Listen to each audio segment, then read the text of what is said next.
सुख की डगर अर्थात सुख प्राप्ति के उपायों पर प्रातः के इस बेला में मैं आपके सामने विचार कर रहा हूं। और मैंने प्रथम दिवस आपके समक्ष निवेदन किया था, और वह निवेदन क्या किया था? पुरुषार्थ पूर्वक मनुष्य को अपने दोषों को छोड़ने का प्रयत्न करना चाहिए। और जब पुरुषार्थ पूर्वक मनुष्य अपने दोषों को छोड़ने का प्रयत्न करता है तो दोष रहितता के कारण वह व्यक्ति अपने जीवन में सुख को प्राप्त करता है।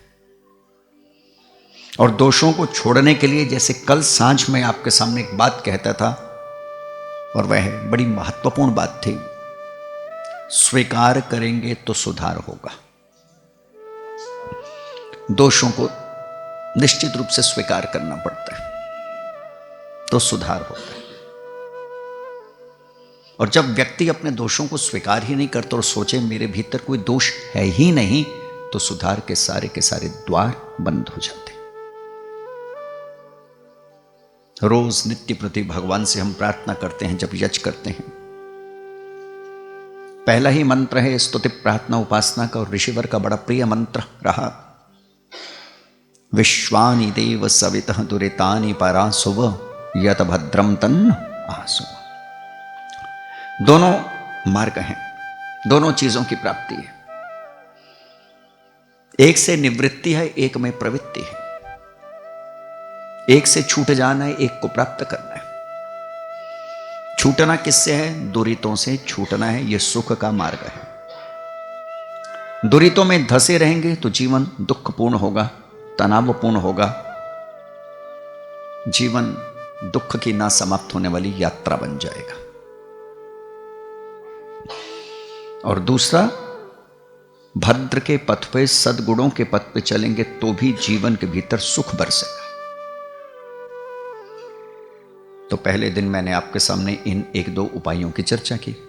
संक्षेप में, प्रथम दिवस से कह रहा हूं, अत्यंत संक्षेप में कहूंगा जो कुछ कहूंगा। और कल जो उपाय मैं आपके सामने निवेदन कर रहा था, दूसरा उपाय है सत्य को धारण करें, सत्य के मार्ग पे चलें। और महर्षि दयानंद सरस्वती महाराज के जब हम ग्रंथों का अध्ययन करते हैं तो महर्षि दयानंद सरस्वती महाराज ने अपने ग्रंथों में, लगभग सभी ग्रंथों में, भिन्न भिन्न स्थानों पे सत्य की भूरी भूरी प्रशंसा की है। और एक कथन तो स्वामी ऋषिवर का बड़ा ही आंदोलित करने वाला कथन है, और वह कथन क्या करते हैं?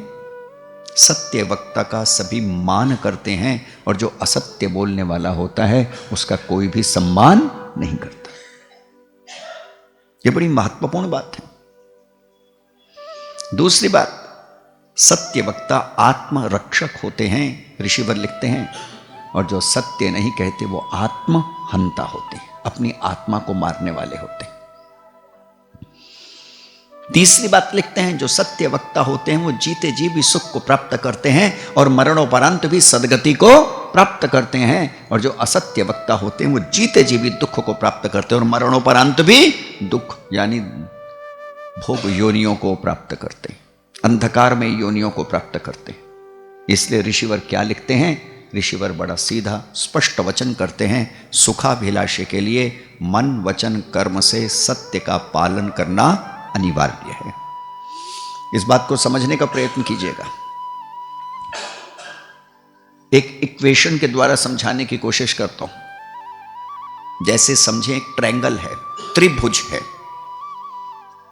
ठीक है जी। अब त्रिभुज को हम त्रिभुज क्यों कहते हैं? एक ट्रायंगल को ट्रायंगल किस लिए कहते हैं? क्योंकि उसमें तीन बहुत अच्छे दिशाएं या भुजाएं होती। अब मेरा दूसरा प्रश्न, आप सभी समझदार हैं, उत्तर देंगे। अगर एक भुजा टूट जाए तो त्रिभुज बनेगा? नहीं बनेगा। ऐसे ही सत्य का भी एक त्रिभुज है, और वह सत्य का त्रिभुज कैसा है? मन वचन कर्म, यह सत्य का त्रिभुज है। एक भी खंडित हो गया, एक भी टूट गया, एक में भी अवरोध आ गया, तो परिणाम क्या होगा? सत्य का त्रिभुज बनेगा नहीं, और बिना सत्य के ना आत्मा का उत्थान होगा, ना आत्मबल की प्राप्ति होगी, ना परमेश्वरी कृपा का अनुभव होगा, और ना ही जीवन के भीतर हम सुख को प्राप्त कर पाएंगे। इसलिए हमारे ऋषियों ने कहा, मनसा वाचा कर्मणा सत्यम समाचरेत। मन वचन कर्म से सत्य का पालन करने वाले बने। इसे इतिहास की एक छोटी सी घटना से समझने का प्रयत्न कीजिएगा तो और भी अधिक सरलता से समझ में आ जाएगी। ऐतिहासिक घटना है। कौरवों और पांडवों के जो गुरु थे उनका नाम था आचार्य द्रोण।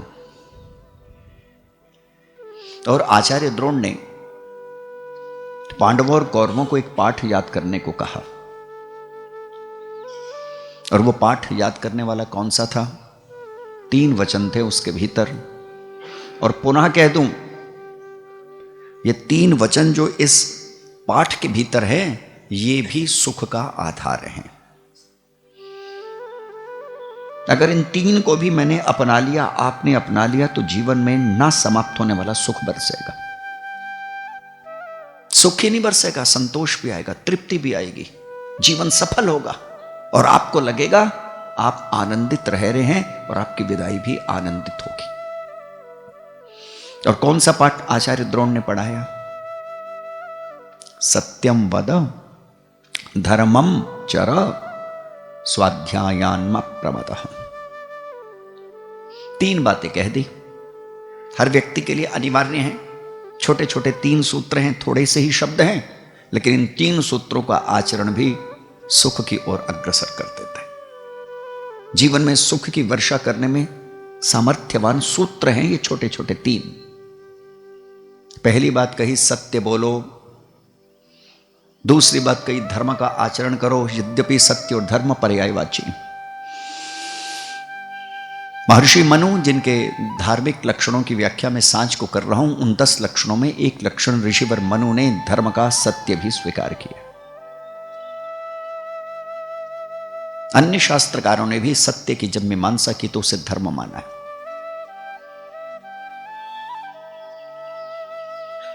और दूसरी बात, सत्य बोलने के साथ धर्म का आचरण करो।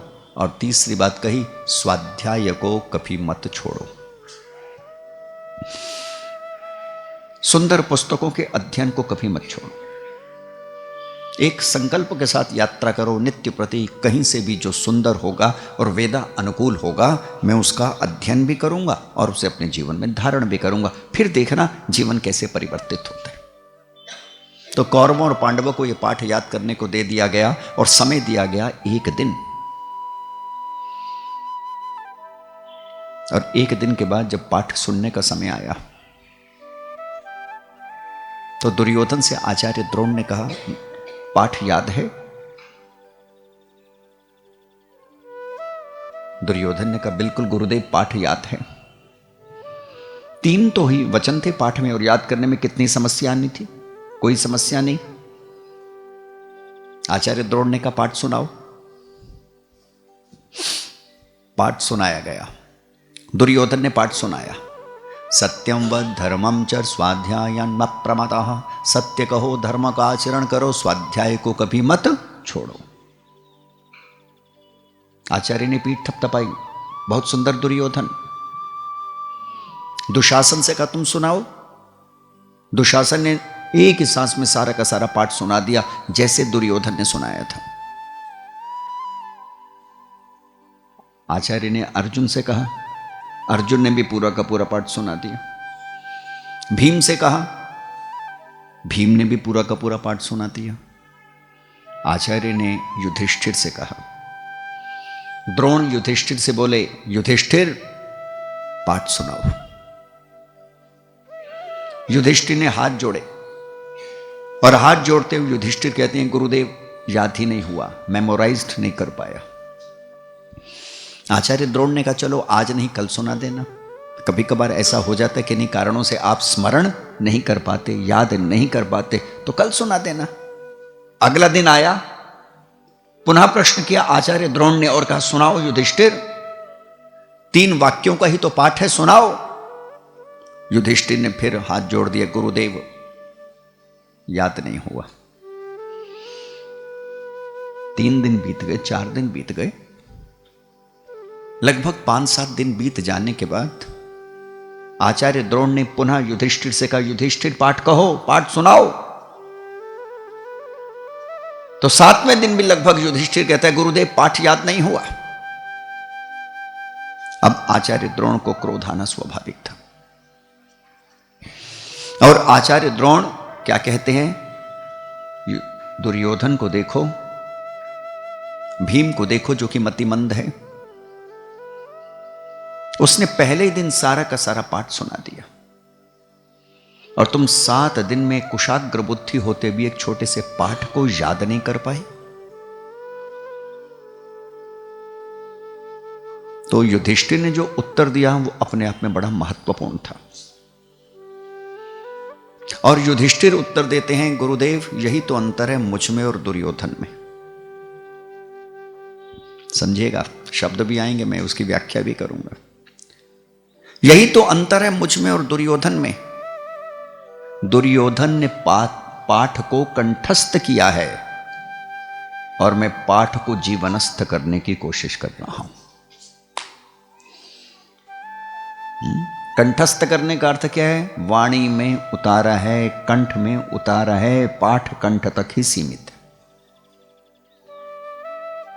और जीवनस्थ करने का मतलब क्या है, पाठ को आचरण का अंग बनाना है, व्यवहार का अंग बनाना है, जीवन में उतारना है। जीवनस्थ, जीवन में उतारना, इंप्लीमेंटेशन।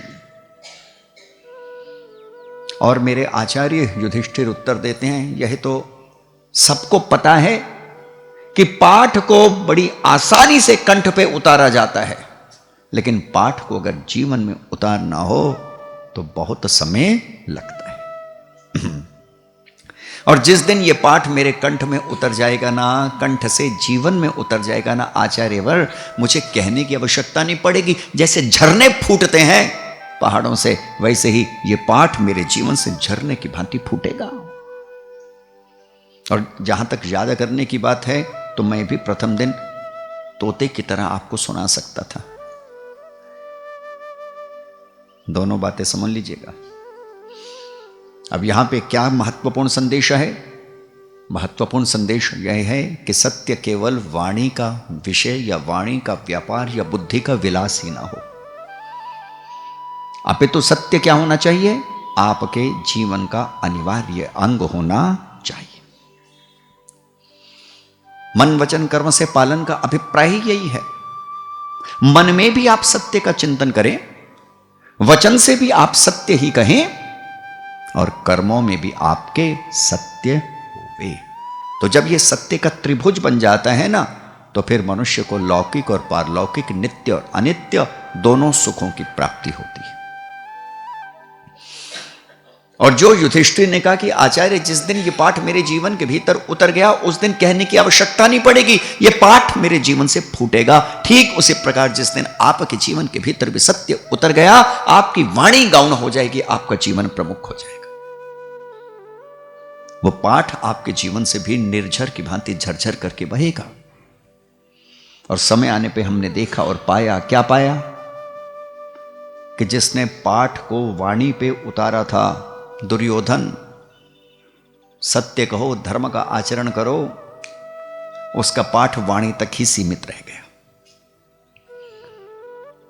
और किस भांति सीमित रह गया? बहुत लंबा प्रसंग हो जाएगा, समेटता हूं। किस भांति सीमित रह गया? 12 वर्ष का वनवास और 1 वर्ष का अज्ञातवास पांडवों ने भोग लिया, और उसके बाद न्यायपूर्वक उनका राज्य, सत्यपूर्वक उनका राज्य उन्हें मिलना चाहिए। श्री कृष्ण शांति दूत बन के भी जाते हैं, 5 गांवों का भी प्रस्ताव रख देते हैं, और सत्यम वद धर्मम चर स्वाध्याय मा प्रमदा को वाणी में उतारने वाला दुर्योधन जानते क्या कहते हैं? कृष्ण, तुम 5 गांवों की बात करते हो, मैं बिना लड़े तो सुई की नोक की जितनी भूमि भी नहीं दूंगा। सुचग्रम नैव दास्यामि बिना युद्धे न केशव, बिना लड़े तो सुई की नोक की जितनी भूमि भी नहीं दूंगा। तब भगवान कृष्ण वहां धर्म की दुहाई देते हैं।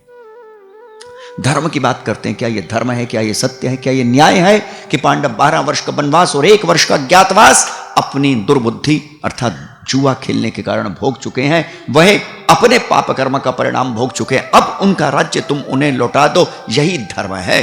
तो जानते हैं वो क्या कहते हैं। दुर्योधन अभी भी हठधर्मी मानने को तैयार नहीं। हठधर्मी कभी भी मानता नहीं है, इसलिए तो वो हठधर्मी कहलाते हैं। मान जाए तो फिर हठधर्मी किस बात का।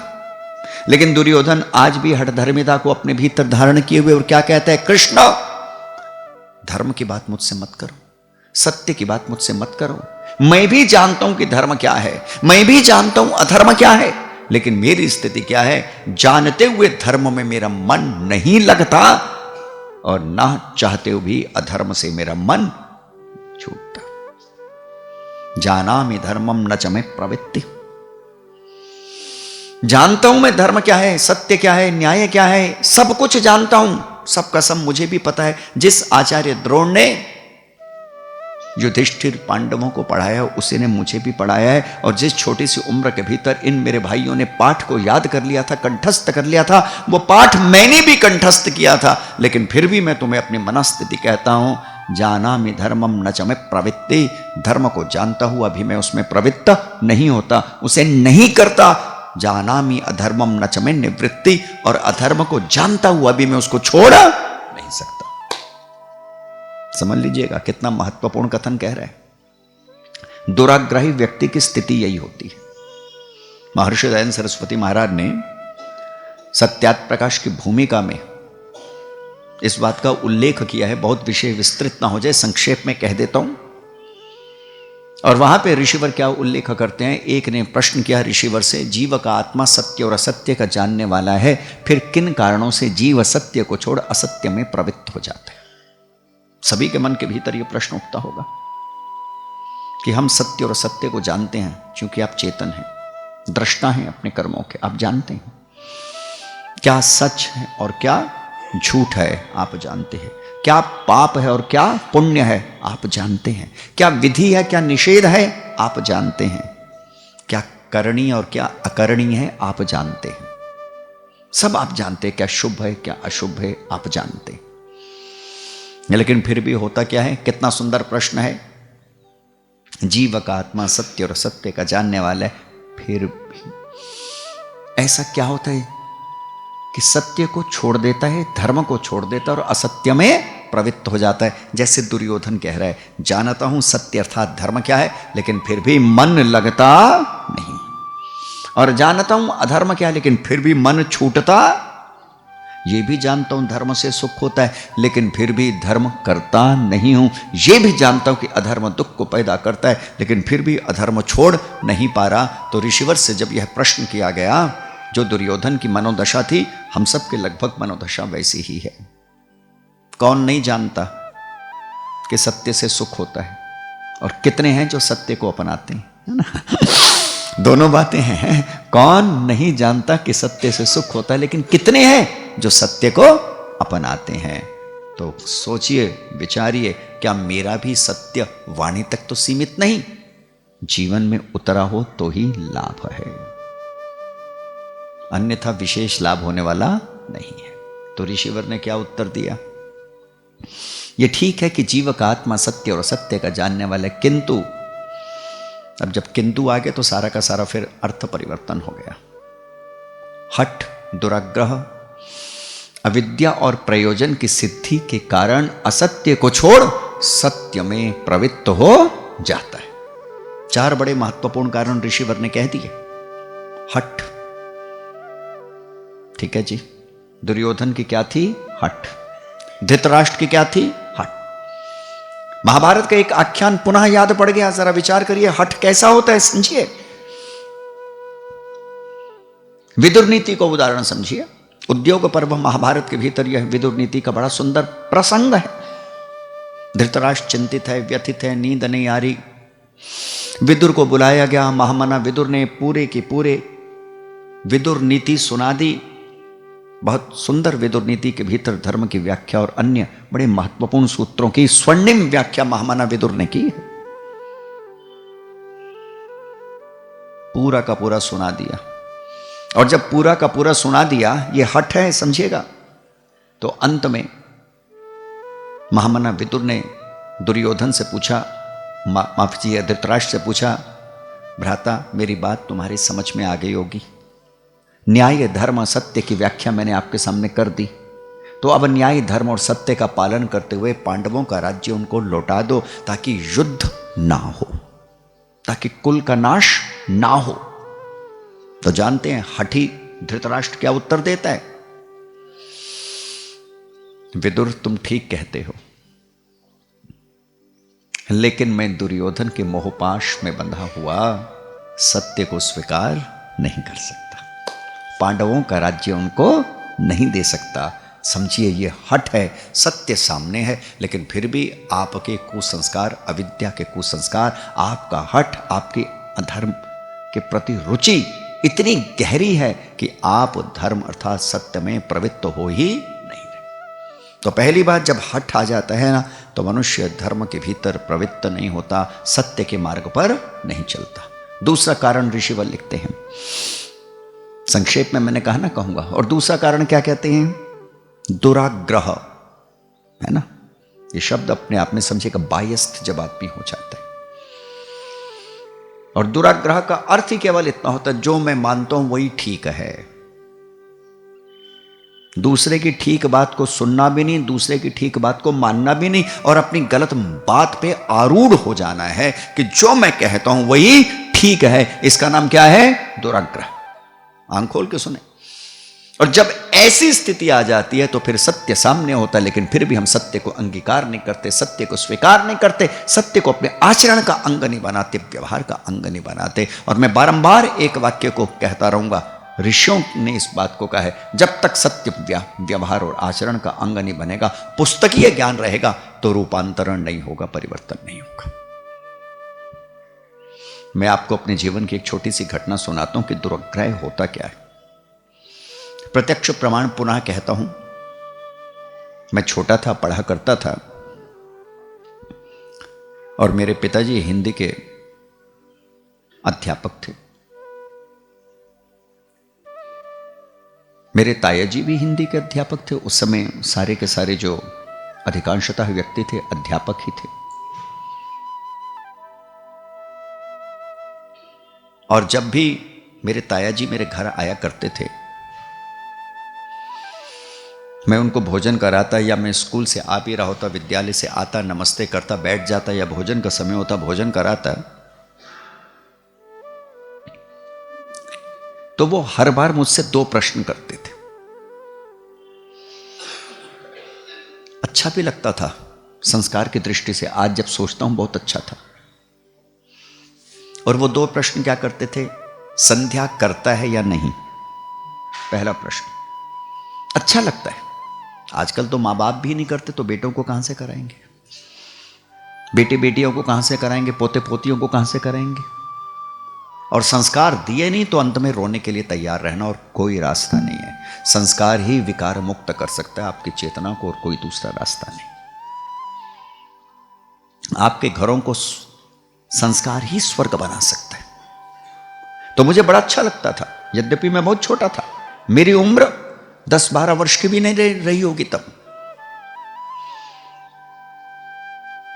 मुझसे पूछते पहला प्रश्न, संध्या करता है? उस समय पूरी नहीं आती थी, झूठ नहीं बोलता, तो मैं इतना ही कहता था, इतनी आती है, चल सुना देता था।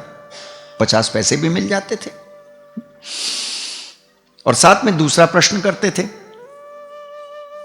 अब मैं दुराग्रह बतला रहा हूं कैसा होता है। और दूसरा प्रश्न क्या करते थे? ठाकुर रविंद्रनाथ ने एक पुस्तक लिखी है जिसका नाम है गीतांजलि।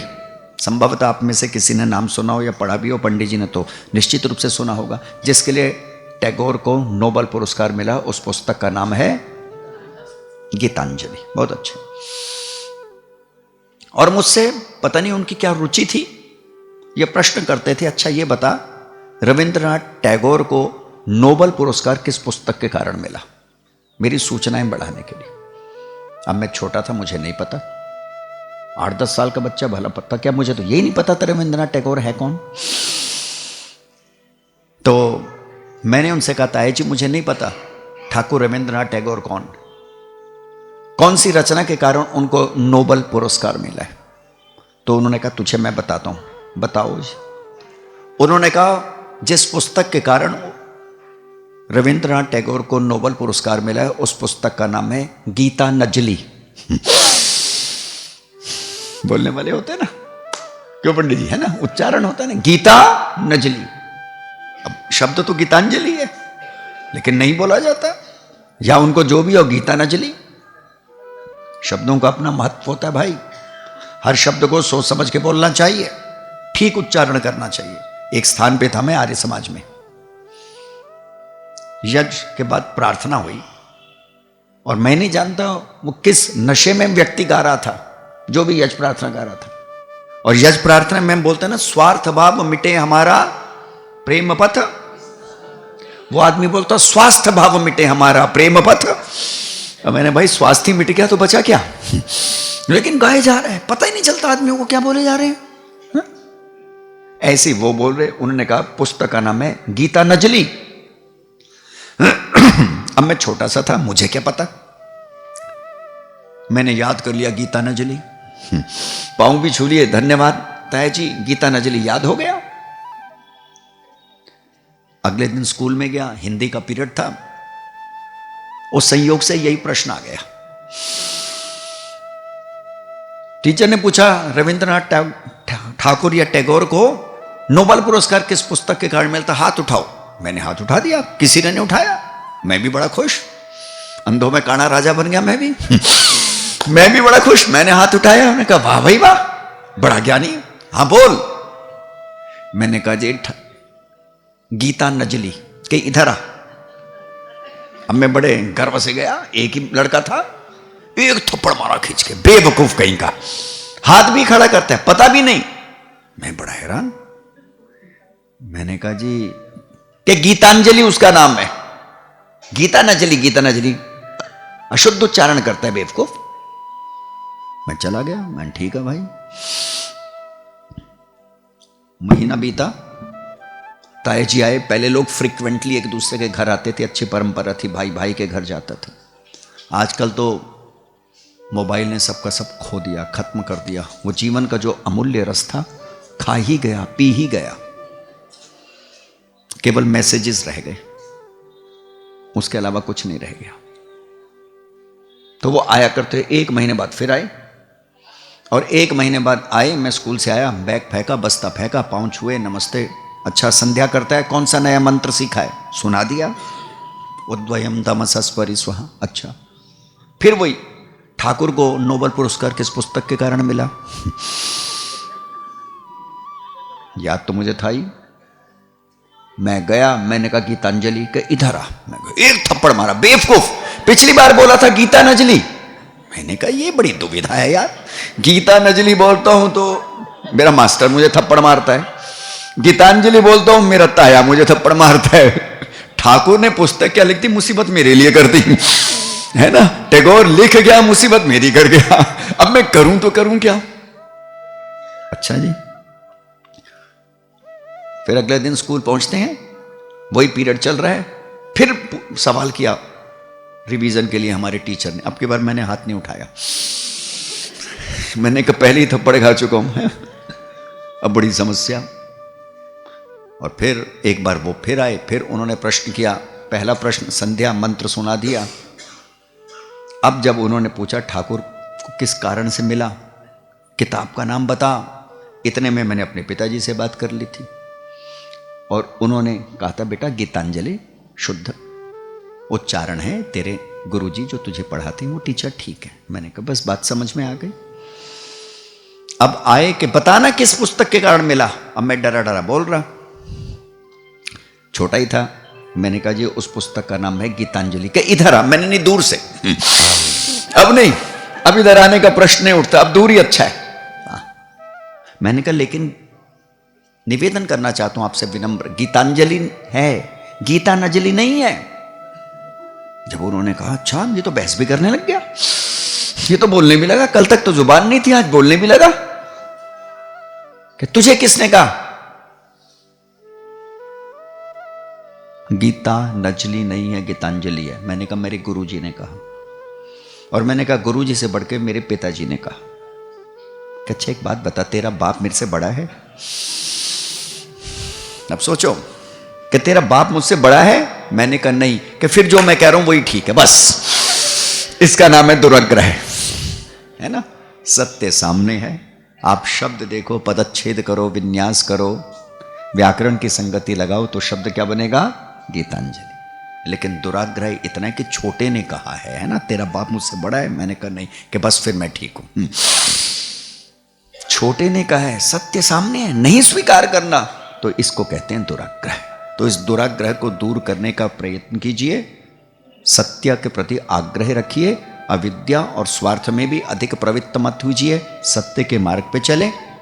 और जब सत्य के मार्ग पे चलेंगे तो जीवन में निश्चित रूप से सुखों की प्राप्ति होगी। आज इतना ही। आपने मेरी बातों को बड़ी शांति से सुना है, इसके लिए मैं आपका धन्यवाद करता हूँ। ओम शांति शांति।